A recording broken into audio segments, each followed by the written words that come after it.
আস্তে আস্তে সন্ধে হচ্ছে আর পাহাড়ের মাথায় মেঘের পরিমাণ আস্তে আস্তে বাড়ছে। এটা ডিসেম্বর মাস, ফলে হয়তো রাতের দিকে ভালো শীত থাকবে, কিন্তু দিনের বেলা অতটা ঠান্ডা অনুভব হয়নি।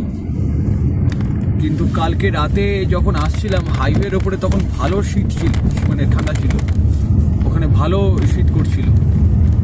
কিন্তু আজকে দিনের বেলা পাহাড়ে উঠে ঠান্ডা অতটা অনুভব হয়নি, কিন্তু মেবি রাতের দিকে হয়তো ভালো রকম ঠান্ডা পড়বে, কারণ এখন থেকেই তার আভাস পাওয়া যাচ্ছে। আর আমি অনেকখানি নিচে নেমে এসেছি, অনেকখানি বলতে অনেকখানি, অলমোস্ট মানে প্লেন ল্যান্ডের কাছাকাছি। আর বেশি পথ বাকি নেই, এরপরে আমি প্লেন ল্যান্ডে চলে যাব। তবে প্লেন ল্যান্ডে যাওয়ার পরেও অনেকটা রাস্তা আমাকে যেতে হবে, তার কারণ আমাকে শিলিগুড়ি পর্যন্ত যেতে হবে, শিলিগুড়ির বিধান মার্কেট।